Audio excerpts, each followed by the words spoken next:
Tu peux dans un bon environnement. Tu peux avoir toutes les relations que tu veux. Tu as tout le financement que tu veux. Mais tout ce que tu fais n'aboutit pas. Ma question, ce que tu fais, est-ce que tu as peiné à faire ça? Ton ami a réussi dans le taxi. Toi aussi, tu allais faire taxi. Qui t'a dit que vous êtes des arbres de la même espèce? Mon ami, c'est pas dans tous les pays que cacao pousse. Il y a des pays où café peut pousser. Il y a des pays où café ne peut pas pousser.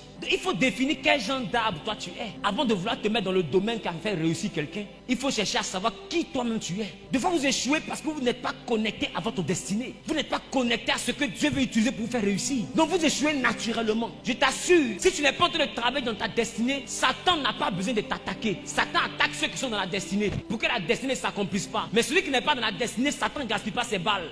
Le chemin là même, c'est un chemin d'échec. Parce que Satan sait que le chemin que Dieu n'a pas prévu pour toi va t'envoyer dans les pleurs. Il sait. Yes. Donc il n'a pas besoin de t'attaquer si tu n'es pas sur le chemin de ta destinée. Parce que le chemin qui n'est pas le chemin de ta destinée sera un chemin où tu seras beaucoup frustré, où tu seras beaucoup humilié, où tu seras beaucoup essoufflé. Peut-être tu vas faire des efforts pour peu. Tu auras l'impression que Dieu t'éprouve. Dieu ne t'éprouve pas, Dieu te refuse. Ce n'est pas l'épreuve, c'est un refus. Parce que le chemin que tu empruntes n'est pas le chemin que Dieu a prévu. Quand Jésus est venu dire je suis la parole, mais la parole dit d'abord je suis le chemin. Quel est le chemin que Dieu doit prendre pour te bénir? Jésus vient pour te montrer ce chemin. Aussi longtemps que tu ne découvres pas ton chemin, tu ne réussiras pas. Il dit il est venu pour faire de nous un royaume et des sacrificateurs pour Dieu son Père. Donc nous sommes censés devenir des rois. Or un roi, c'est celui qui règne sur des kingdoms. Kingdom, ça signifie king domaine, le domaine du roi. Il y a un domaine où toi tu es le roi. Ça peut être dans coiffure, il n'y a pas deux comme toi. Ça peut être dans informatique, il n'y a pas deux comme toi. Ça peut être dans prédication, il n'y a pas deux comme toi. Ça peut être dans révélation, il n'y a pas deux comme toi. Ça peut être dans chanson, il n'y a pas deux comme toi. Ça peut être dans danse, il n'y a pas deux comme toi. Dieu t'a donné un talent, tu sais danser, puis tu as honte.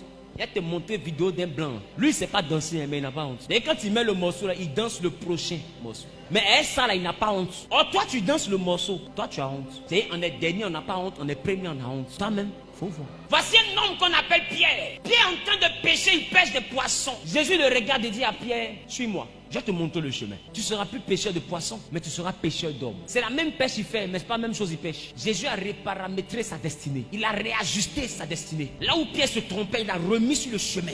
Et remarquez, quand Pierre a commencé à suivre Jésus, il ne manquait de rien. Quand Jésus est mort, Pierre a arrêté de croire en ce que Jésus lui avait montré. Il est retourné à la pêche où Jésus lui a dit, il ne faut plus partir. Il est retourné là-bas. Là-bas, il a pêché toute la nuit sans prendre un seul poisson. Pourquoi? Parce que Jésus lui a déjà dit, pêche de poissons, ce n'est pas ton domaine. Il a échoué là-bas. Oh, il avait l'expertise, il avait pirogue, il avait tout ce qui était la logistique, il avait la connaissance. Il était même d'une famille de pêcheurs. Mais ce n'est pas parce que ton papa est menuisier que tu es né pour être menuisier. Pierre regarde la famille d'où il vient. Comme tout le monde fait la pêche, lui aussi peut devenir pêcheur comme les membres de la famille. Il a échoué lamentablement. Jésus le regarde et puis il lui dit, jette le filet du côté droit. Il jette le filet du côté droit, il prend des poissons. Pierre pense que c'est un miracle. C'est pas un miracle. Les poissons ont toujours été dans l'eau, sauf qu'il est fort dans vaurien. Et Jésus lui montre que tu échoues, mais tu n'échoues pas parce qu'il n'y a pas de poisson. Tu échoues parce que ce n'est pas ton domaine. Maintenant il demande à Pierre, tu as fini de voir qu'il y a poisson, non? Il dit oui. Mais tu n'as rien eu, non? Il dit oui. Pierre, m'aimes-tu? Si tu m'aimes, va gérer mes brebis. Donc il le ramène à la pêche où lui l'avait embauché. Va gérer les hommes, laisse les poissons. Et plus tard, le Pierre devient la pierre sur laquelle Jésus a bâti l'église. Il devient une icône. Le nom de Pierre a dépassé le nom de son père, a dépassé le nom de sa mère. Si aujourd'hui je connais la famille de Pierre, c'est à cause de Pierre. Oh, il était analphabète. Quand tu découvres le chemin que Jésus prend pour te bénir, même si tu n'es pas allé loin à l'école, tu vas réussir. Parce que des fois vous êtes là, vous êtes frustré. Je vais rentrer aux impôts, je vais rentrer à la douane. Le réseau est clair, la situation est clean. On te dit non, il y a feuille, c'est propre. Nom de tout le monde sort, sauf pour toi. Et tu es là, tu es frustré, tu as mal. Même pour devenir infirmier, même on te saute.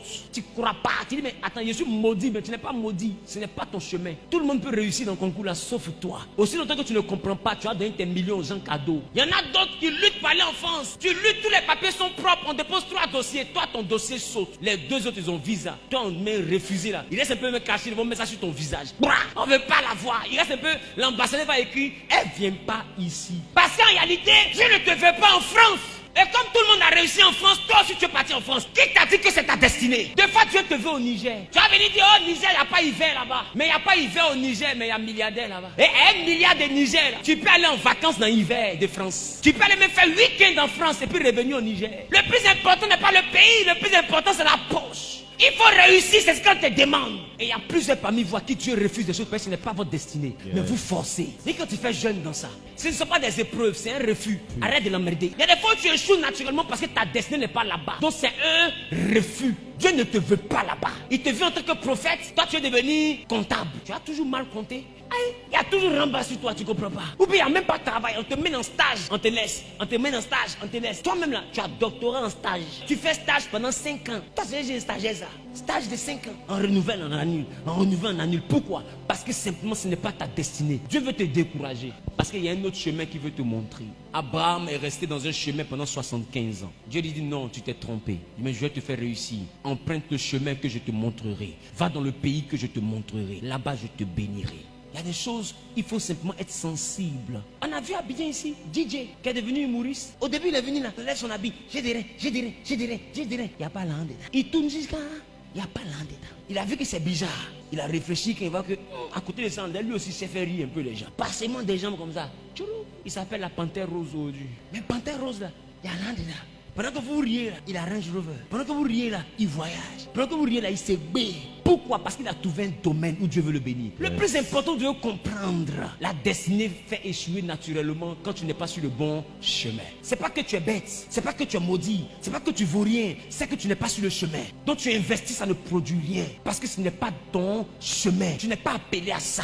Je prophétise maintenant à partir d'aujourd'hui. Toi qui étais loin de ta destinée et qui échouais simplement parce que tu n'étais pas connecté au vrai chemin. Ah, que l'Éternel, après ce programme, te connecte au chemin de ta destinée. Amen. Que tous les chemins que Satan avait ouverts, que ces chemins se referment. Amen. Et que le chemin de Jésus-Christ s'ouvre devant toi. Amen. Que le chemin où il a prévu te bénir s'ouvre devant toi. Amen. Celui qui fait un pas en avant, qui saisit la parole. Jésus que je presse avec persévérance lui montre le chemin. Il te montre le chemin dans lequel tu dois réussir. Il te montre le domaine dans lequel tu dois réussir. Il te montre l'activité dans laquelle tu dois réussir. Au nom suprême de